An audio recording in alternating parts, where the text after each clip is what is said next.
Welcome to the Heavy Spoilers Show. I'm your host Paul, and it's time to get swifty as we're breaking down another episode of Rick and Morty. The fourth entry for season 5 is now here, and there's a lot of Easter eggs, hidden details, and things you missed in it that we're going to be going over in this video. Now we start off with Morty in this stupid horse hospital, waiting for his mother to finish up so that she can go see the latest piece of Marvel shit that he and his friends are always jizzing over.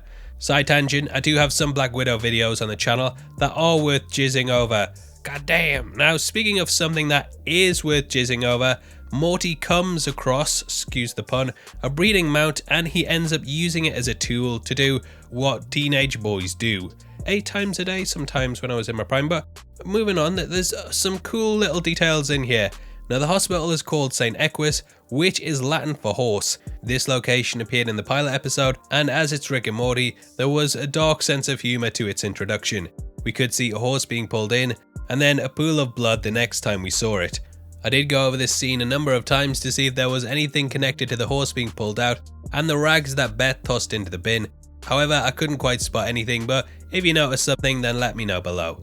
However, a horse does give birth to Rick's baby later on, so I think maybe it's sort of setting that up, and again, it's like poetry, they rhyme. Now cut to 1 week later, and we see Morty sunbathing on the rooftop of his home.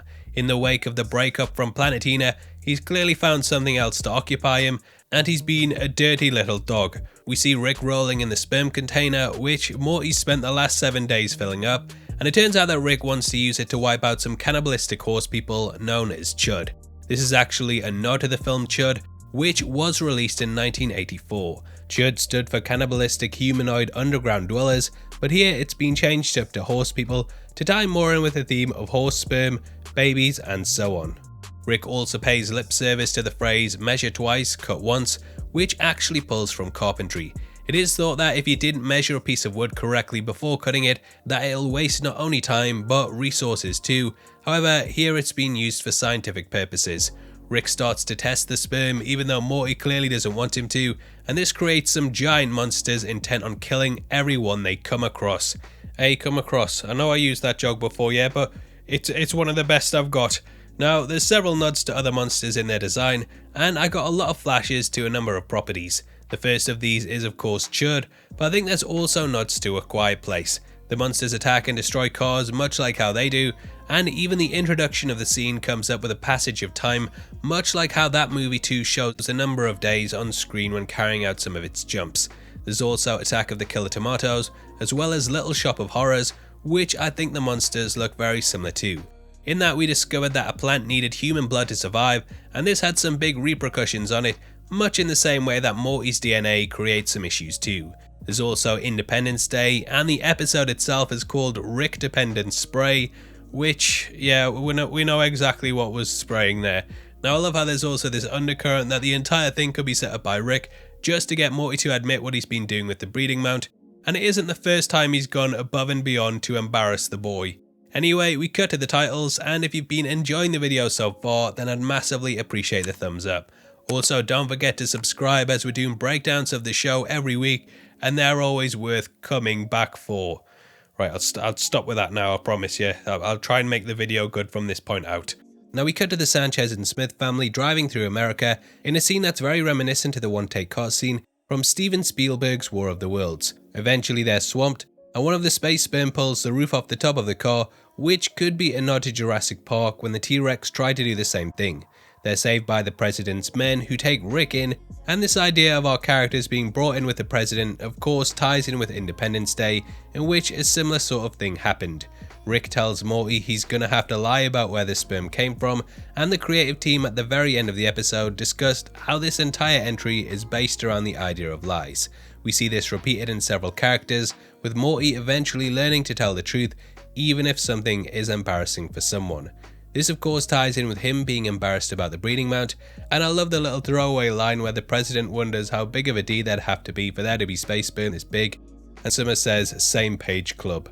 Rick does the usual monologue that we get in horror movies, where he talks about our ancient myths and legends, and how they may all actually be tied to Space Sperm. The president believes that either Rick or the Chuds caused it, but Morty lies for his grandfather, which leads to the death of several people, including Blazin. The president did believe that Morty was a straight shooter, and are you having that? Now they bring in the world's leading scientist on sperm, Professor Shibubu. He has wet splashes up his tie and on his suit jacket, and I also think that might be tissues in his pocket, but that might just be me, with my dirty mind. Now after figuring out the sperm have gone to America's vagina, they bring in a space sperm to study it, and this design looks slightly based on the cage scene from Starship Troopers. Morty shoots it after saying it was armed, and the president believes him because apparently he never lies. Now Morty decides that they need to be the ones to deal with it, and they head out with some male marines as the president doesn't really believe that women are useful. However, the space sperm are led by a queen, and this is of course a little nod to Aliens and how the xenomorphs were led by one. These alien Easter eggs reoccur with the marines that go on a mission with them, and we also get ties to Predator when the survivors of the group land in the forest and have to duke it out with the space sperm in the woods. I think it's pretty obvious that Blazin is also based on Katana from the Suicide Squad, and though Rick initially thinks he's a badass, he goes out hilariously whilst exposing that he wears his wife's thongs, and also carries around a swimsuit cover with her on it that he has sex with. Now the plane is shot down by a trebuchet, but just before this we see Rick's safety tentacles, which are of course based on Dr. Octopus's arms. After coming up with a plan that looks like tic-tac-toe, the space sperm attack, and Morty ends up saving one of them called Sticky, who ends up impregnating his sister's egg and creating an incest space baby. Yeah, it gets really weird. Now back with the president, Summer comes up with a plan, but it's completely overlooked, and instead it's suggested by Shibubu, who gets a Nobel Prize for it. Cut back to Rick, Morty and Blazin as they head into the sperm cave. This is very much playing on the story trope first brought to the mainstream by Joseph Campbell. He came up with the notion of the hero's journey, which discusses how someone must travel into the abyss to discover new things about themselves. It's also often referred to as the belly of the beast, and it's popped up in a number of movies, especially the alien ones that this episode is based upon.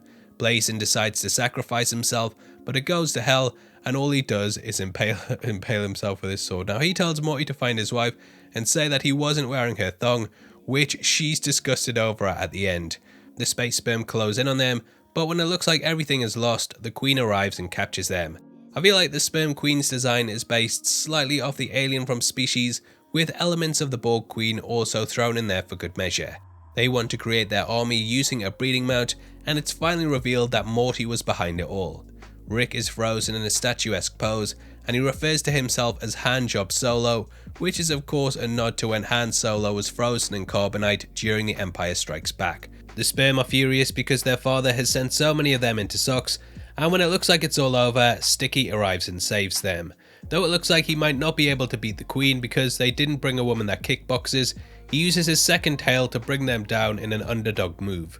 Unfortunately, the egg plan is still going ahead, and the sperm head to Las Vegas, which is the location of several alien invasion films, and also where the movie Army of the Dead was set. Just before they can fully warn them, the should arrive, and I love how Rick says, "incest baby," and one of the gods just says, "What? Who told you that?" Now back in Vegas, Shibubu throws himself off a building in order to escape having to come up with a plan. The should take them in, and Morty says he can't change his nature, which Rick rebuffs by saying he's not a scorpion in a Navajo fable. This is playing on the story of the scorpion and the frog, which is a metaphor that talks about the time the two animals were trying to cross a river together. The frog didn't want to at first because the scorpion could sting it, however the scorpion said that this would kill it as well, so it could be trusted, but halfway across the river it stung the frog anyway because that's part of its nature. He also talks about Robert Downey Jr. and what the actor was like in the 90s before he got the part of Iron Man. He said that he was waking up in bushes, and this actually happened to him. Downey also decided to go sober after he had a Burger King cheeseburger, and it disgusted him so much that it completely made him change. This was referenced in Iron Man when, upon returning from the cave, the first thing that he got was a cheeseburger. Now they should want to boil Rick and Morty alive, but Princess Ponietta comes forth and admits that the former is the father of her child. Back in Vegas, the president covers a giant wall in spermicide, which is a lubrication that kills sperm before they manage to reach the egg. We're also introduced to the amazing Jonathan, a comedian and magician who has performed in Vegas several times. The sperm managed to break through the wall by having one go in as a kamikaze bomber, which is a nod to Lord of the Rings The Two Towers, when an Uruk-hai managed to blow the wall at Helm's Deep in a similar way. Rick ends the war with the Chud, and they unite with the humans to take down the sperm. As Beth and Summer fly through the city on the back of some sperm, we can also see a sign that says the Sultan of Swoon, which is what Frank Sinatra was sometimes referred to as. The creative team also said that this scene was a nod to Jumanji and the stampede from that, and it's basically all of the sperm trying to swim towards the egg.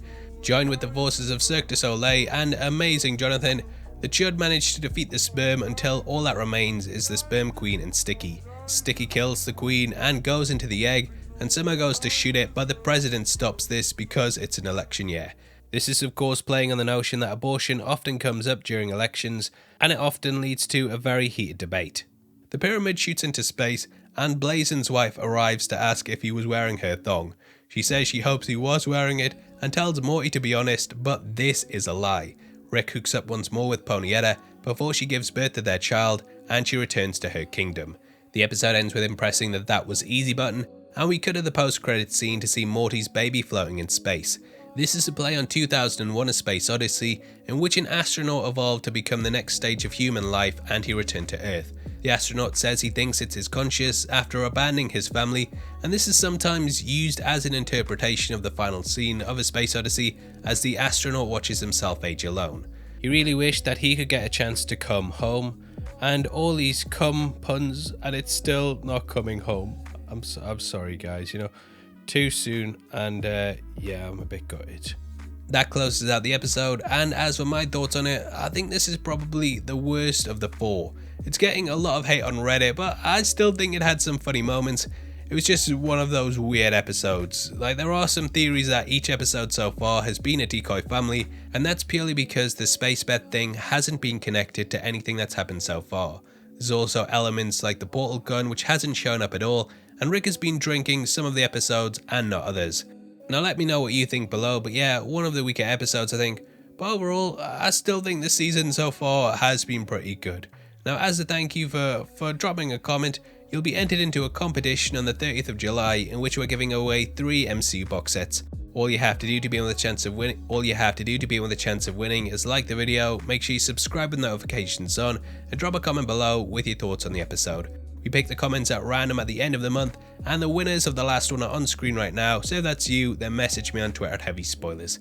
If you want something else to watch, then make sure you check out our breakdown of Loki episode 5, which will be linked on screen right now. We went over the whole thing from top to bottom, and it's probably one of our best breakdowns ever, so definitely go watch it after this. With that out of the way, thank you for sitting through the video. I've been Paul, and I'll see you next time. Take care, peace.